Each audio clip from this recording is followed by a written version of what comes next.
नमस्कार, India voice में आपका स्वागत है। मैं आपके साथ दिव्या पांडे। वक्त हो चला है रिपोर्टर लाइव का, जहां दिन भर की तमाम बड़ी जानकारियां हमारे संवाददाता सीधे ग्राउंड जीरो से आप तक पहुंचाते हैं। खबर प्रयागराज से है, जहां सीएम योगी वॉर रूम में डटे हुए हैं और पल पल की अपडेट ले रहे हैं। लेकिन कैसी अपडेट, बता रहे हमारे सहयोगी मोहम्मद आसिफ। यूपी सीएम योगी आदित्यनाथ ने वॉर रूम से बसंत पंचमी के अमृत स्नान की निगरानी किया।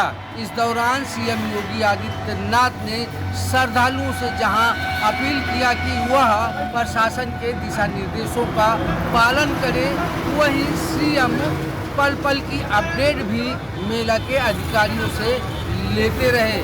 आज यूपी सीएम योगी आदित्यनाथ अपने सरकारी आवास पर बने वॉर रूम पहुंचे। लगभग 3:30 बजे उनके साथ डीजीपी प्रशांत कुमार और प्रमुख सचिव भी मौजूद रहे। सीएम योगी आदित्यनाथ ने महाकुंभ में बसंत पंचमी पर तीसरे अमृत स्नान की निगरानी किया। सीएम योगी आदित्यनाथ ने वॉर रूम से ही मेला के अधिकारियों को साफ तौर पर निर्देश दिया कि संगम स्नान के दौरान किसी भी श्रद्धालु को कोई भी असुविधा का सामना न करना पड़े। साधु संतों को किसी भी तरह की दिक्कतों का सामना न हो, इसके लिए सभी अधिकारी और कर्मचारी तैयार रहें। वहीं सीएम योगी आदित्यनाथ ने श्रद्धालुओं से अपील भी किया कि मेला व्यवस्था सुचारू रूप से चले, इसके लिए जो भी गाइडलाइन तय की गई है उसका श्रद्धालु पूरी तरह से पालन करें। फिलहाल जिस तरीके से आज तड़के सुबह उठकर UP CM Yogi Adityanath, DGP Prashant Kumar और प्रमुख सचिव ने पल पल की अपडेट लिया और मेला की व्यवस्थाओं को लेकर जरूरी निर्देश दिया, इससे कहीं न कहीं आज पुलिस की सक्रियता भी मेला में दिखाई दी। सहयोगी फैज के साथ आसिफ बेग, इंडिया वॉइस। खबर लखनऊ से है, जहां दिल्ली महाकुंभ हादसे को लेकर सुप्रीम कोर्ट में जनहित पर सुप्रीम कोर्ट ने सुनवाई से इनकार कर दिया है। लेकिन क्यों, बता रहे हमारे सहयोगी मोहम्मद आसिफ। सुप्रीम कोर्ट ने महाकुंभ हादसे को लेकर दायर की गई याचिका को सुनने से इनकार कर दिया है। कोर्ट ने याची को इलाहाबाद हाई कोर्ट जाने के लिए कहा है। हालांकि कोर्ट ने महाकुंभ हादसे पर दुख भी जताया है। दरअसल महाकुंभ में दूसरे अमृत स्नान के दौरान हादसा हो गया था, जिसमें कई लोग हताहत हुए थे, कई लोग गंभीर रूप से घायल हुए थे। इस मामले में अधिवक्ता विशाल तिवारी ने सुप्रीम कोर्ट में एक याचिका दायर की थी, जिसमें मांग किया था कि इस हादसे की न्यायिक जांच हो, दोषी अधिकारियों और अफसरों पर कार्रवाई की जाए। इसके अलावा मेला क्षेत्र में वीआईपी कल्चर पूरी तरह से खत्म किया जाए।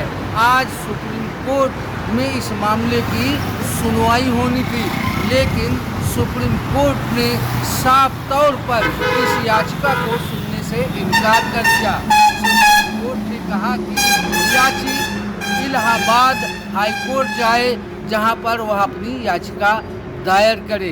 वहीं सुप्रीम कोर्ट ने जिस तरीके से कहा कि महाकुंभ हादसा एक विध्वंसक हादसा था, इससे उसे दुख है।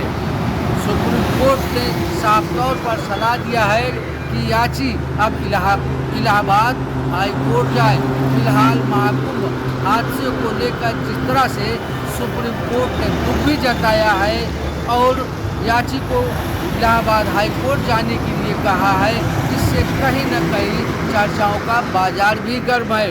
फिलहाल अधिवक्ता विशाल तिवारी ने साफ तौर पर इस मामले में बड़ी कार्रवाई की मांग भी किया था। सहयोगी फैज के साथ आसिफ बेग, इंडिया वॉइस। खबर लखनऊ से है, जहां सलेमपुर में 4 दिन से चल रहे अधिवेशन में अचानक से आग लग गई। लेकिन कैसे लगी आग, क्या कुछ है पूरी खबर, बता रहे हमारे सहयोगी निखिल रस्तोगी। फैजाबाद के थाना क्षेत्र के अंतर्गत सलेमपुर पार्क में चल रहे 4 दिन के अधिवेशन में अचानक आग लग गई। आपको बताते चले सिलेंडर फटने से आग लगने का कारण लग रहा है, लेकिन अभी ये जांच की वजह से आपको पीछे दिखाना चाहेंगे। आग इतनी भयंकर उसमें सिलेंडर ब्लास्ट हुआ था कि उसके बाद आप देख सकते हैं किस तरह से पूरा सामान बिखर गया है। कुर्सियाँ तक इतने जल गई हैं, जो खाने पीने का सामान जब बन रहा था वो भी पूरी तरह से नष्ट हो गया। लेकिन आपको बताते चले आग लगने का कारण स्पष्ट नहीं हो पा रहा है। लेकिन एक सबसे बड़ी बात यहाँ पे ये देखने को मिल रही है कि इतना बड़ा जो अधिवेशन का प्रोग्राम चल रहा था, क्या इसमें फायर ब्रिगेड एनओसी ली गई थी या नहीं ली गई थी, एक सबसे बड़ा सवाल है। राजधानी लखनऊ से निखिल, इंडिया वाइज। खबर अयोध्या से है, जहां अयोध्या पुलिस को बड़ी सफलता मिली है। क्या कुछ मिली है सफलता, बता रहे हमारे सहयोगी विनय मिश्रा। तो अयोध्या में दलित युवती की हत्या के मामले में पुलिस ने खुलासा कर दिया है। पुलिस ने इस हत्याकांड में शामिल 3 आरोपियों को गिरफ्तार कर लिया। आरोपियों ने पूछताछ में बताया कि उन्होंने शराब के नशे में युवती की हत्या की है, फिर उसके शव को नाले में के पास फेंक दिया था। एसएसपी राज नैयर ने जो बताया है कि मामले में 3 आरोपियों को पुलिस ने गिरफ्तार किया है। इनके नाम इस प्रकार हरिराम कोरी, विजय साहू, दिग्विजय सिंह है। इन तीनों ने शराब के नशे में युवती की हत्या की है। इस क्षेत्र के स्थित एक गांव के स्कूल में ये घटना को अंजाम दिया गया था, फिर उसके शव को नाले में फेंक कर फरार हो गए थे। अब पुलिस तीनों आरोपियों को रिमांड पे लेगी। और आपको बता दें कि बीते दिनों अयोध्या के एक गाँव में 22 वर्षीय दलित युवती का निर्वस्त्र शव मिलने के मामले से पूरे क्षेत्र में सनसनी फैल गई थी। युवती शुक्रवार की शाम से लापता थी। तो अगली सुबह जो उसका शव जो है गांव के बाहर एक नाले के पास मिला था। परिजनों का आरोप था कि युवती के साथ दुष्कर्म के बाद हत्या कर दी गई है। लेकिन फिलहाल पुलिस ने तीनों आरोपियों को गिरफ्तार करके जेल भेज दिया। जल्द ही रिमांड लेकर करके जो है उनसे कड़ी पूछताछ करेगी। सहयोगी रमेश पांडे के साथ विनय मिश्रा, इंडिया वाइज। खबर दिल्ली से है, जहां आज चुनाव का प्रचार प्रसार थम गया है। किसकी कितनी हुई है तैयारी, बता रहे हमारे सहयोगी कमल किशोर। दिल्ली विधानसभा चुनाव के लिए आज प्रचार का आखिरी दिन था। आज शाम 5 बजे के बाद प्रचार अभियान थम गया। तीनों प्रमुख दलों ने चुनाव प्रचार में अपनी पूरी ताकतें झोंक दी। दिल्ली के जंगपुरा, बिजवासन और द्वारका में आज गृह मंत्री अमित शाह ने चुनावी सभाओं को संबोधित किया, तो वहीं अरविंद केजरीवाल ने डोर टू डोर कैंपेन जारी रखा। प्रचार के आखिरी दिन कोई भी पार्टी प्रचार में कोई कसर नहीं छोड़ी। कस्तूरबा नगर से कांग्रेस की प्रियंका गांधी वाड्रा ने कांग्रेस के उम्मीदवार अभिषेक दत्त के लिए रोड शो किया, तो वहीं चुनाव को लेकर रक्षा मंत्री राजनाथ सिंह ने छतरपुर विधानसभा क्षेत्र से आया नगर इलाके में भाजपा उम्मीदवार करतार सिंह तंवर के समर्थन में रोड शो किया। चुनाव प्रचार के आखिरी चरण में सभी दलों के प्रत्याशी हर वर्ग से संपर्क साधने में जुटे थे। अलग अलग पार्टियों के बड़े नेता भी प्रचार में उतरकर अपने उम्मीदवारों के लिए वोट मांगते दिखे। वीडियो जर्नलिस्ट के साथ मैं कमल किशोर, इंडिया वॉइस। खबर अयोध्या से है, जहां समाजवादी पार्टी के राष्ट्रीय अध्यक्ष अखिलेश यादव ने अयोध्या के मिल्कीपुर विधानसभा क्षेत्र में चुनावी रैली को संबोधित किया। क्या कुछ कहा अखिलेश यादव ने, बता रहे हमारे सहयोगी विनय मिश्रा। समाजवादी पार्टी के राष्ट्रीय अध्यक्ष अखिलेश यादव ने अयोध्या के मिल्कीपुर विधानसभा में चुनावी रैली को संबोधित किया है। और अखिलेश की जनसभा हरनटिंगगंज के किसान इंटर कॉलेज मैदान में हुई है। और अखिलेश यादव ने अजीत प्रसाद को जिताने के लिए जनता से आह्वान किया है और भाजपा पर जमकर निशाना साधते हुए कहा है कि अखिलेश यादव मंच पर उपस्थित सभी नेताओं का स्वागत किया है। अखिलेश यादव ने कहा कि भाजपा ने सबकी नौकरी छीन ली है। अजीत प्रसाद यहां से जीत कर जा रहे हैं। बीजेपी ने जानबूझकर चुनाव नहीं होने दिया। जब से भारतीय जनता पार्टी अयोध्या से हारी, तब से उन्हें नींद नहीं आ रही है। सपा प्रमुख अखिलेश यादव ने कहा कि प्रयागराज के महाकुंभ की ही तरह मिल्कीपुर भी महाकुंभ हो रहा है। यह महाकुंभ समाजवादियों को महाकुंभ हो रहा है। यह महाकुंभ सांप्रदायिकता को चुनौती देता है। इस बार के चुनाव में भाजपा हार रही। समाजवादी पार्टी के अध्यक्ष अखिलेश यादव ने कहा है कि जो घटना अयोध्या में हुई, कोई कल्पना भी नहीं कर सकता है कि बेटी के साथ जो हुआ वो सांसद अवधेश प्रसाद भावुक हुए। तो उन्होंने कहा कि ढोंग कर रहे हैं, अरे हम समाजवादी हैं, हमें दुख होता है। सहयोगी रमेश पांडे के साथ विनय मिश्रा, इंडिया वाइस। खबर दिल्ली से है, जहां चुनाव प्रचार के आखिरी दिन कांग्रेस नेता राहुल गांधी ने बीजेपी पर जमकर हमला बोला। क्या कुछ कहा राहुल गांधी ने, बता रहे हमारे सहयोगी अजय चौहान।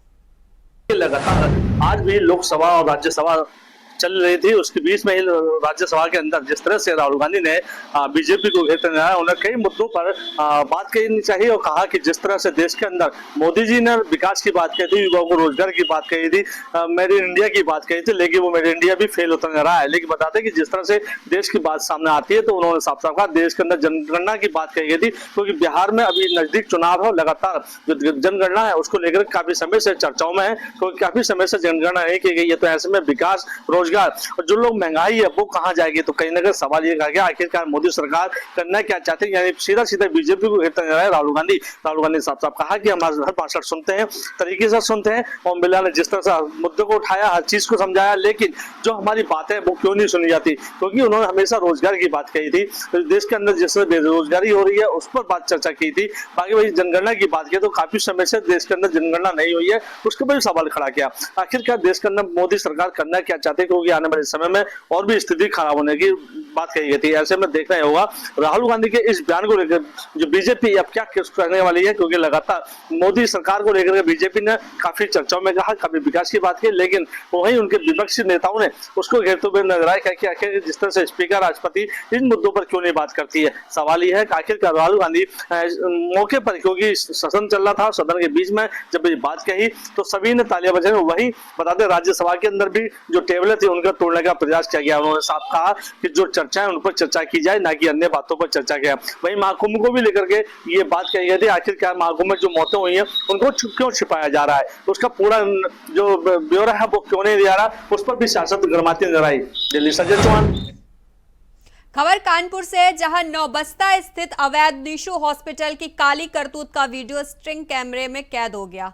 क्या कुछ है पूरी खबर बता रहे हमारे सहयोगी मुकेश गौतम। कानपुर नौबस्ता स्थित निशु हॉस्पिटल का एक वीडियो वायरल हुआ है, जिसमें कि एक महिला वहां पर जाती है और अबॉर्शन की बात करती है।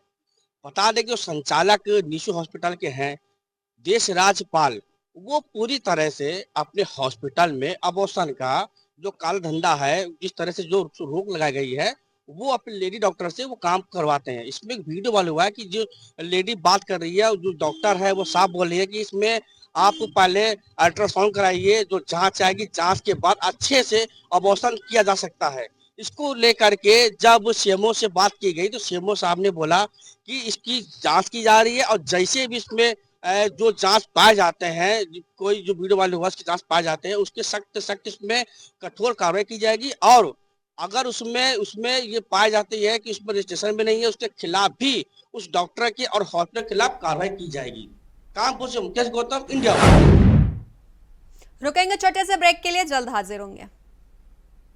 ब्रेक के बाद एक बार फिर से रिपोर्टर लाइव में आपका स्वागत है। खबरों में आगे बढ़ेंगे। खबर दिल्ली से है, जहां आपकी राज्यसभा सांसद स्वाति मालीवाल ने दिल्ली के पूर्व सीएम अरविंद केजरीवाल पर वो जमकर घेरा।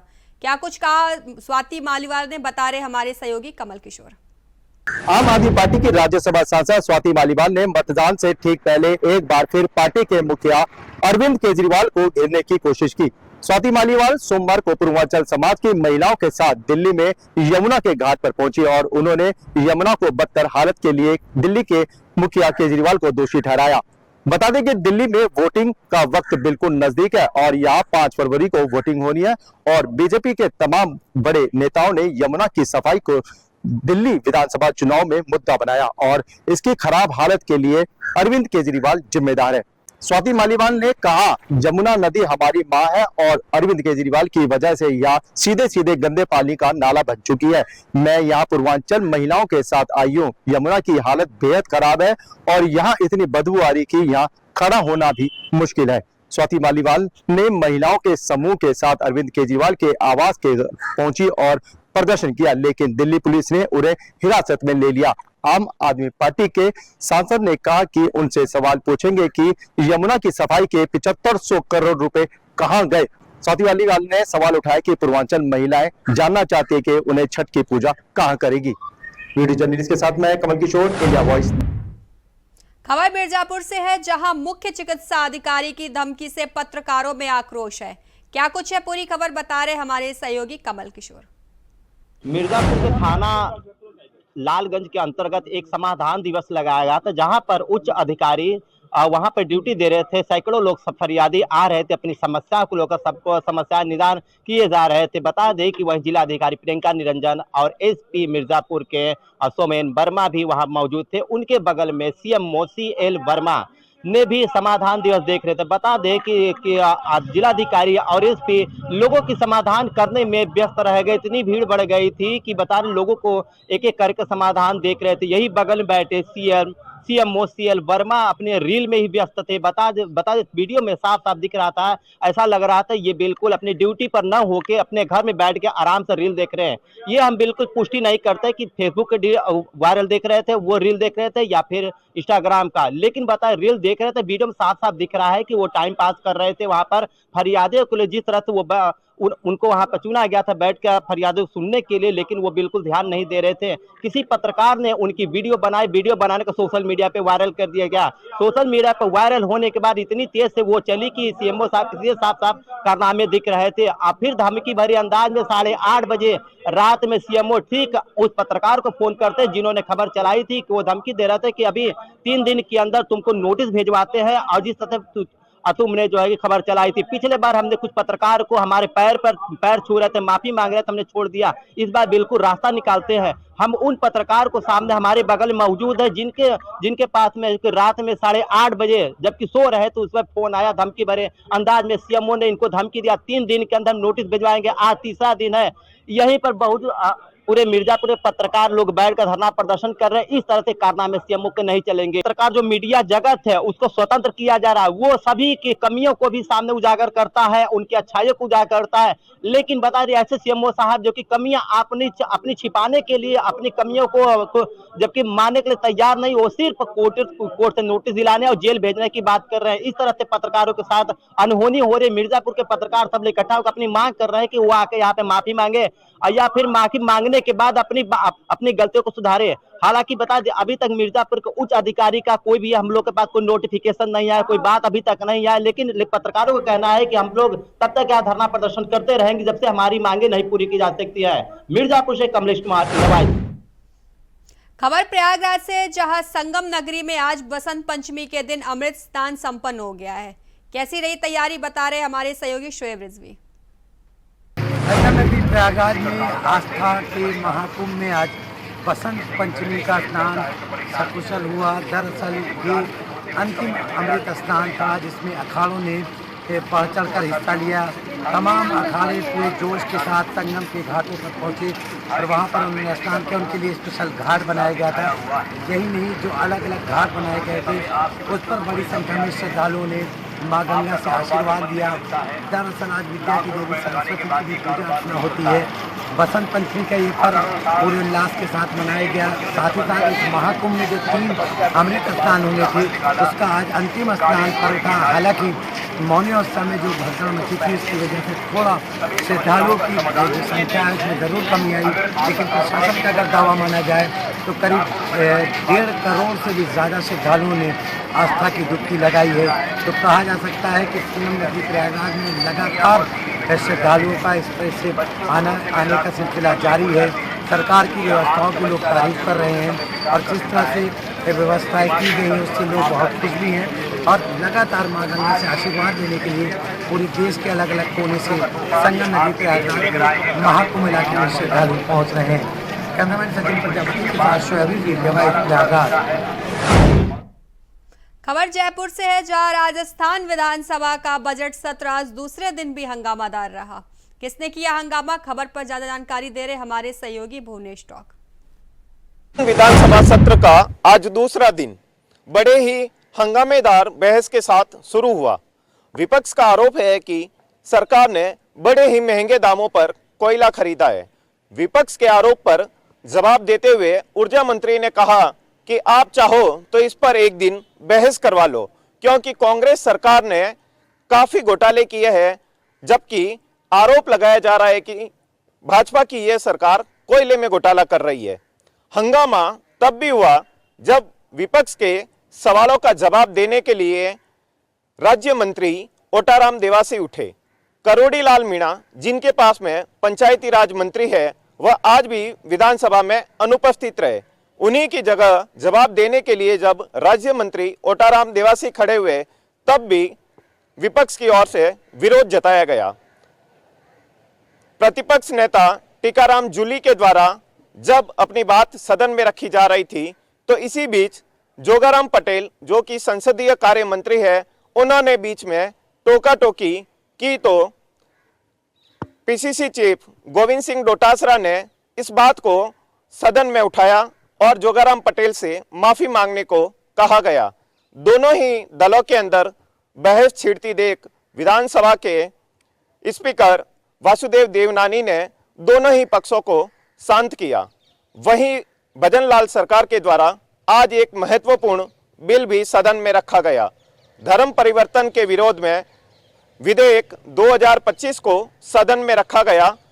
हालांकि अब इस विधेयक पर दोनों ही पक्षों के द्वारा चर्चा होगी, बहस होगी और उसके बाद में इसे पारित करवाना सरकार के लिए एक चुनौती होगा। क्यों? खबर देहरादून से, जहां सस्ती दरों पर डॉलर और रुपए की अदला बदली का झांसा देकर आईआरबी के 2 जवान और पुलिस के 1 सिपाही सहित 7 लोगों ने एक व्यक्ति से 20,000 डॉलर और 5 लाख रुपए डकैती कर दी। क्या कुछ है, पूरी खबर बता रहे हमारे सहयोगी धनराज गर्ग।